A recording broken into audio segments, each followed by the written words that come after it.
A living soul who slumbers in the netherworld, lost in the tides of reveries. Pulled in by nostalgic music of homeland, she stumbles her way across the world beyond. Welcome to PST Channel, game story, movie style for your busy days. Today, we're incredibly proud to bring you the talk of the town, the 2.5 Phrolova story saga. This isn't just a story, it's an absolute cinema piece. To honor this monumental moment, we've gone all out with a full collaboration featuring a professional voice actress for the storytelling episode. We can't wait for you to experience it. Rover receives a call from the Black Shores about Cardathea. They haven't fully understood her condition yet, but they confirm that after fusing the power of the Sentinel and the Thernodian, she now subconsciously absorbs nearby energy when using her forte. Her last battle occurred during a sonorosphere corrupted by the Dark Tide, possibly intensifying the Thernodian's influence, something the Fractsidus might have intended. Rover learns that the residual energy of the Thernodian Leviathan still lingers in the distant depths of the sea.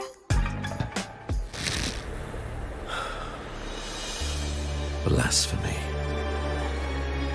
I see now how the faithless have led you astray, coaxing you to abandon the righteous path.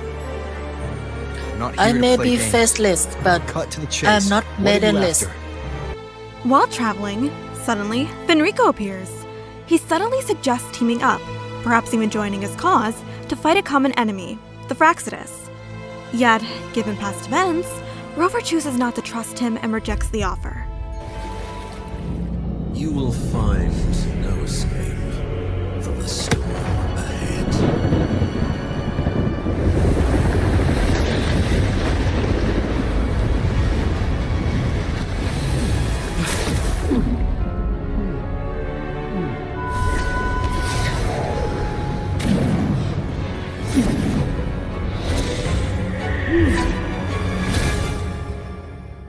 Trapped so easily. Why? Why shonen MC always get trapped so easy?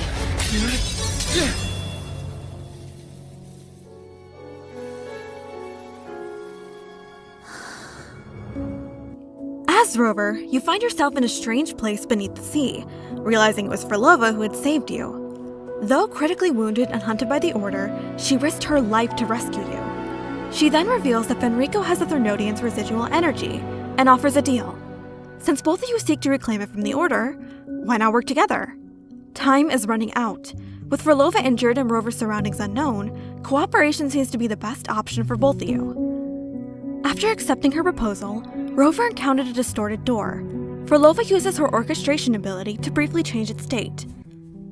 On Rover's way, Phrolova doesn't even bat an eye at the death of her fellow Fractsidus members. Rover starts to question how working with her will end. Phrolova, however, explains that every Fractsidus member has been braced for death since the day they joined. While some might see this as a disregard for life, she sees it as truly understanding life's value. By facing death, they discover what they truly desire. Phrolova suffers from another hallucination while using her ability, despite her injury.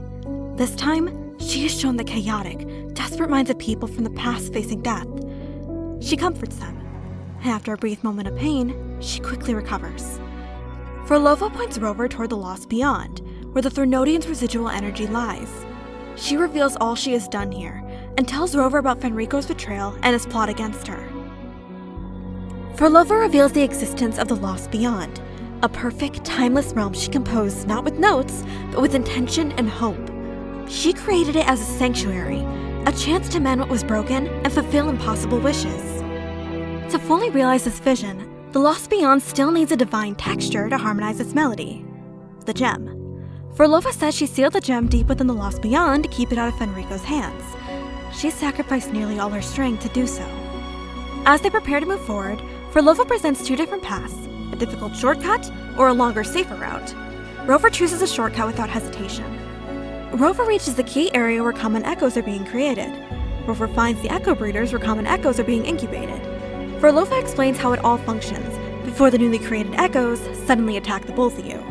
Just as Phrolova tries to use her ability, suddenly, faint, sorrowful voices call out to Phrolova, begging her not to leave them behind. Visions of close people from the past fill her mind, she realizes that the Threnodian's residual energy she sealed away is now causing disturbances in the Lost Beyond.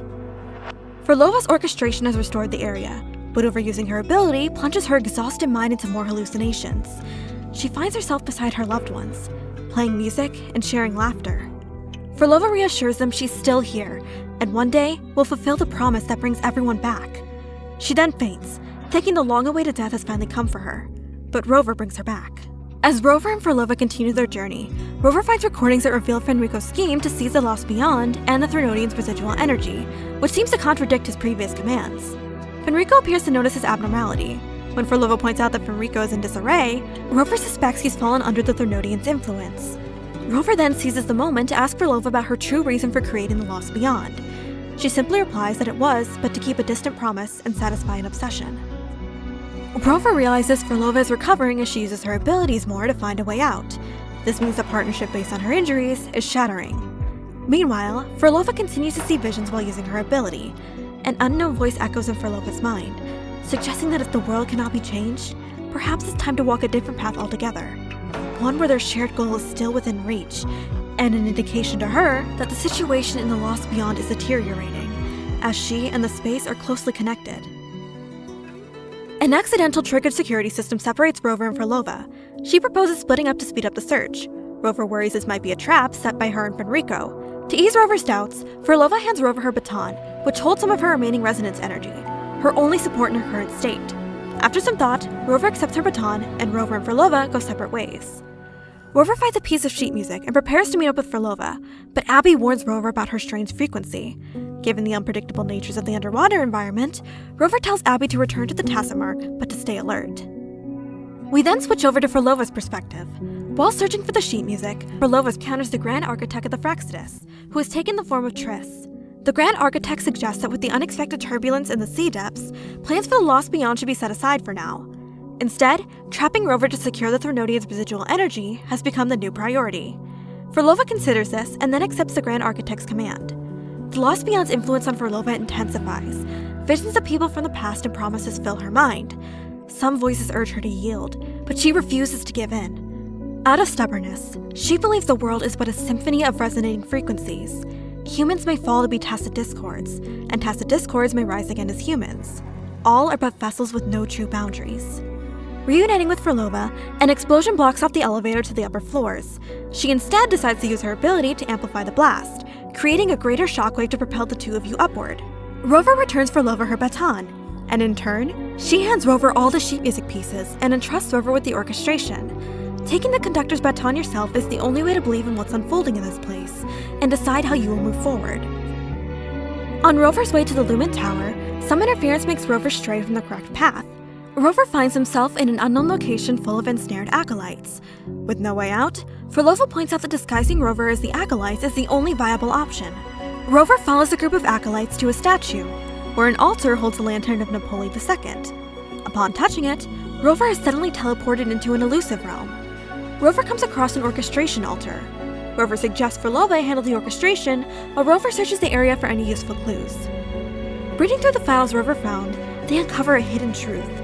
The Dark Tide has long shackled the subconscious of the Ragunists. Only by defeating the Harbinger and bringing back all the trapped souls can it be resisted. Fenrico's pursuit of the Threnodian's energy and the Lost Beyond is actually an attempt to use them to house the Ragunists' subconscious and fend off the Dark Tide's invasion. But who is this Harbinger? Something seems to be hampering Fenrico's plans. Could there be other hidden risks to his actions?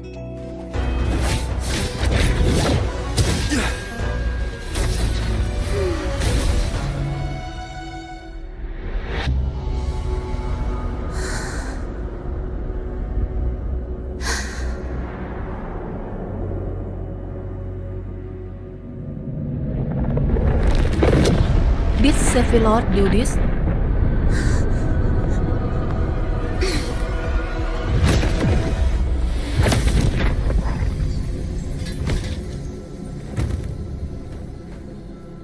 Finally reveal her eyes. Oh, sinful dream, why do you disturb this tranquil slumber?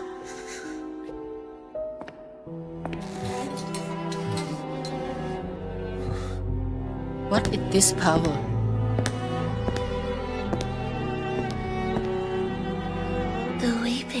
child lingers no more. Instead, she raises her hand and claims that vaporous drop. During a fight, Rover loses trace of Phrolova and ends up in an unknown location. Rover speculates this is the lost beyond Phrolova spoke about. She likely forced open the path here after sensing the seal's failure and the Order's intrusion. Rover meets Phrolova and her past self, and some others who know her. When Rover turns to Phrolova, she denies ever having met them before. Surprised and unsettled, Rover watches as the group departs. No one knows about the gem. Even Phrolova appears to have forgotten everything. They realize they must keep searching elsewhere. Inside Phrolova's home, Rover finds some notes confirming that the previous research files were hers. They also mention a friend and an anchor that meant a great deal to her. Before Rover can figure out who and what they are, Rover's surroundings begin to shift, prompting them to search elsewhere. The people Rover just encountered have transformed into tacit discords, still repeating the same words. Rover finally realizes that Phrolova is attempting to use the gem to fuse the bodies of tacit discords with human consciousness, hoping to bring them back to life and fulfill her seemingly impossible obsession. However, her attempts have yet to succeed, and these reverberations have never truly become human. In Rover's search for the Thermodian's residual energy, Rover meets a mirage of Phrolova. She seems overwhelmed by conflicting emotions, but eventually manages to get a grip on herself. She mentions her violin, something that holds special significance to her. It's her ambition, her companion, and the most precious gem among all she has. Rover can't help but wonder if her words hold a hidden clue. Upon finding the violin and trying to grab it, Why would someone throw violin here?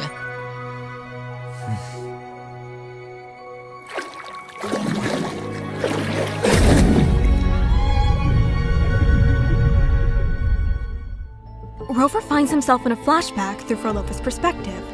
Rover experiences her conversation with Cristoforo back in Septimont.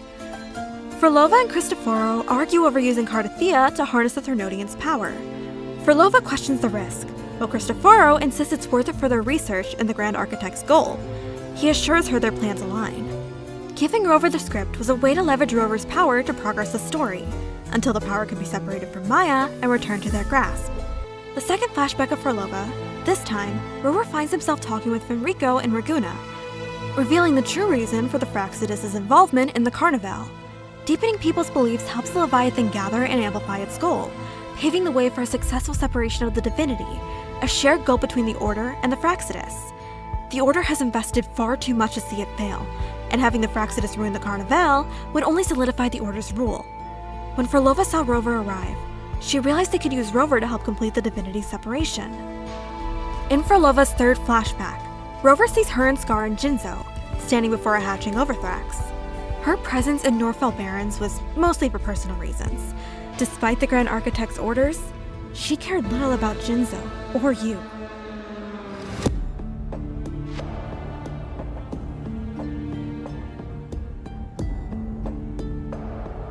Could offer valuable insight for the ultimate success of the Lost Beyond. The fourth flashback takes Rover back to their first meeting with Phrolova in the concert hall. รักโปโลวา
are the other performance?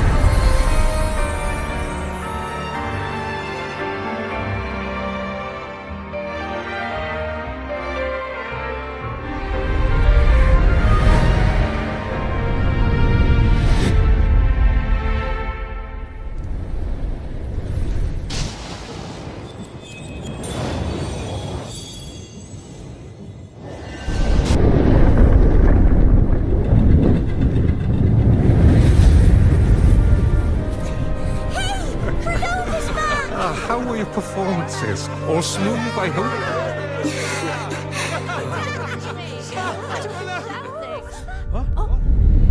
Look over there! What's that?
As flowers heal her wound.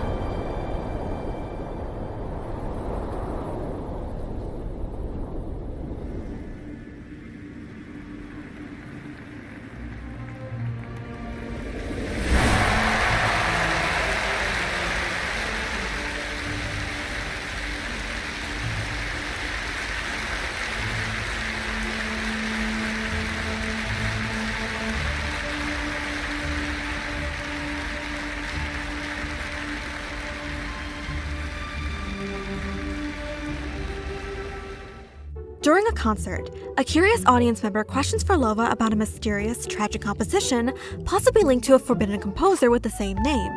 Phrolova brushes off the rumors, while another admirer praises her music. After the concert, Rover and Phrolova talk in private.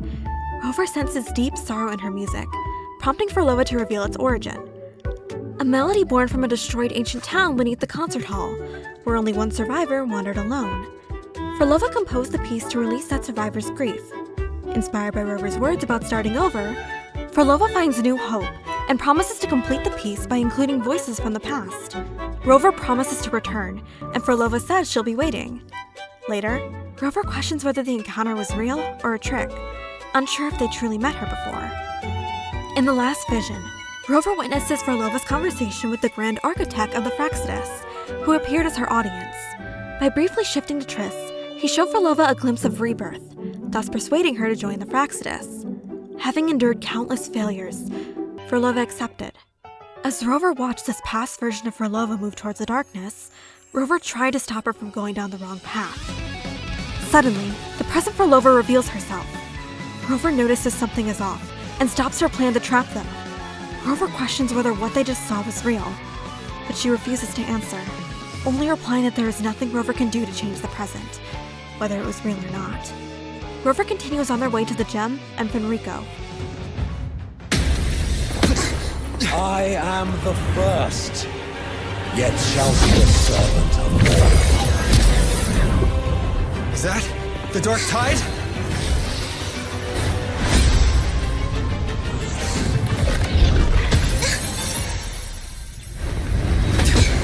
Does it work? I remain here to guide the lost and bring true peace to Laguna.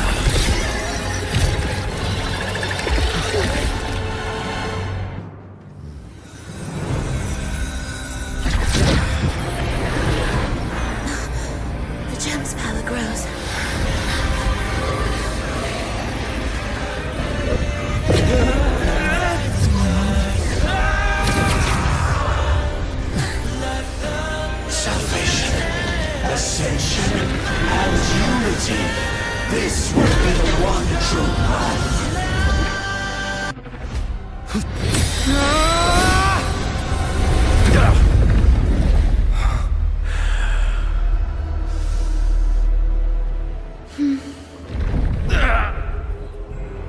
Fenrico, stop! The Thenodian is using you! You are the harbinger of the dark tide! Absurd! I stand against it! How can I ever be his puppet? O Sentinel, return the souls in darkness to this world. Let all wills be made one.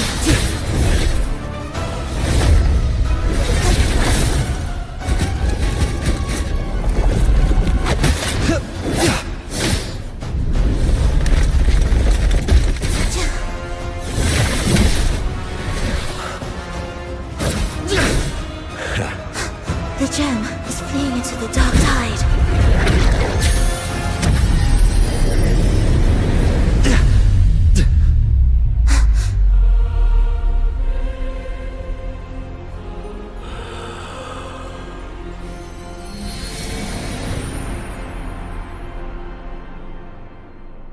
After fighting Fenrico, who had become Leviathan's puppet, he's awakened by the visions of his predecessors appearing in the lantern's light. After regaining consciousness, Fenrico exhausts powers to seal the gateway to the journeying paradise, blocking the dark tide. With the Thenodian's residual energy separated, Rover and Phrolova both race for the gem. Rover warns her that what she saw in the beyond were only echoes, not true resurrection, and that reviving the town as tacit discords is not paradise, but a nightmare. Phrolova argues that if even an illusion brings her closer to reunion, she will take that chance, even with the help of the Fractsidus. She has abandoned ideals like love and trust, believing them meaningless after being forgotten for so long. Their confrontation escalates. Phrolova accuses Rover of hypocrisy, of throwing away their memories and bonds in pursuit of a new world. In her eyes, both of them are driven by the same madness, but on different paths.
I'm sorry.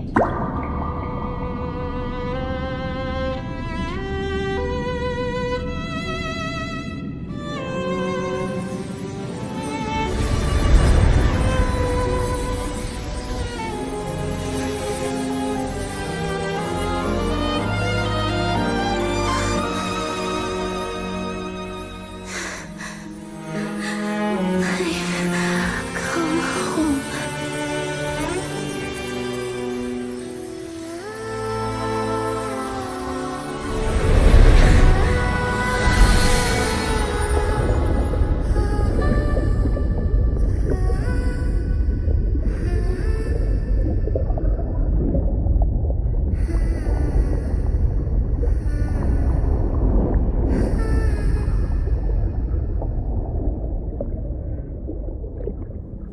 Phrolova ends up falling into the nearby water, while Cristoforo, with the help of Scar's abilities, takes the gem and escapes. In his last moments of consciousness, Fenrico reminds Rover that the Thenodian's residual energy isn't the real problem. Renacita's woes lie in the journeying paradise. He hopes Rover can prevent this impending calamity and save Renacita. With this new information, Rover ceases their search for the Thenodian's residual energy and instead plans to return the Septimont for further investigation. As Rover takes one last look at the Fabricatorium of the Deep, wondering what to do with it, a Lycoris suddenly catches Rover's eye.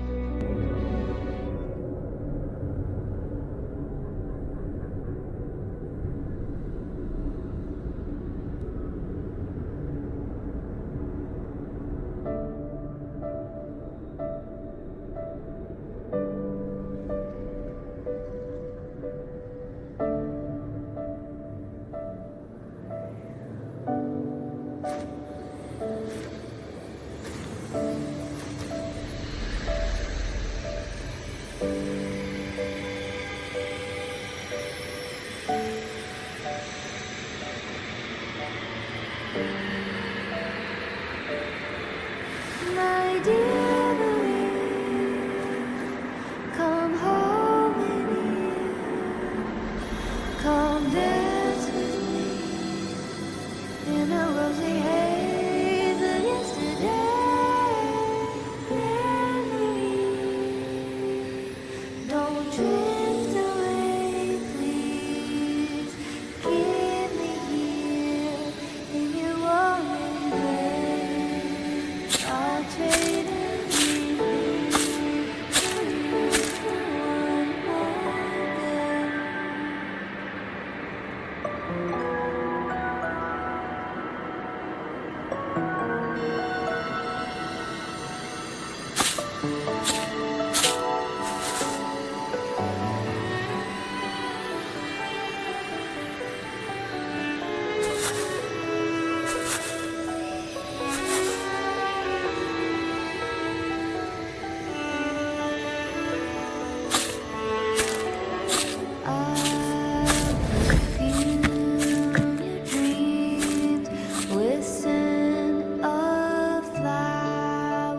Upon reaching Lycorius, Rover arrives at a place they have never been before.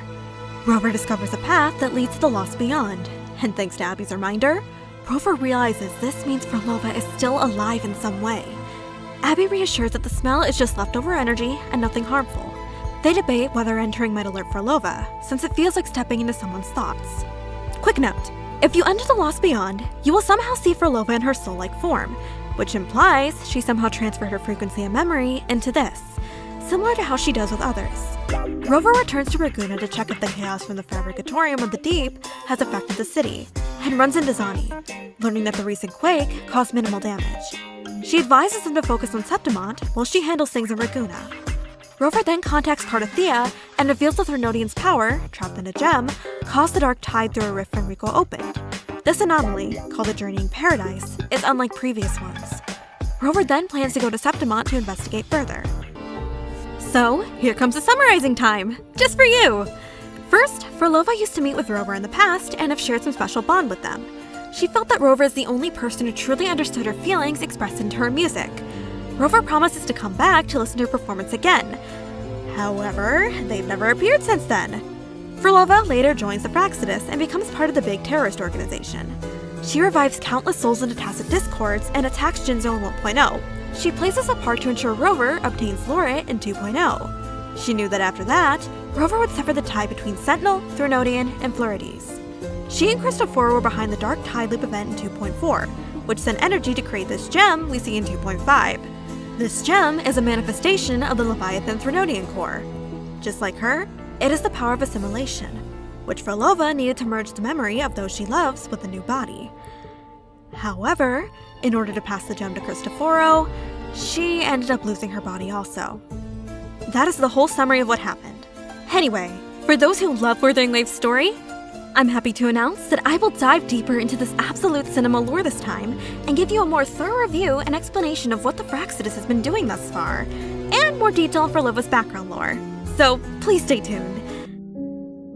Meanwhile, in the next patch, we're likely seeing how bad Cristoforo will make use of the gem's power to ruin Septimont again. This time, we'll likely see how Yuno and Augusta react to the trouble at hand.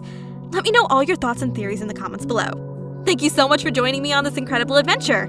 Don't forget to like, subscribe, and hit that notification bell for more game stories, movie style. Until next time, take care and keep exploring those amazing worlds.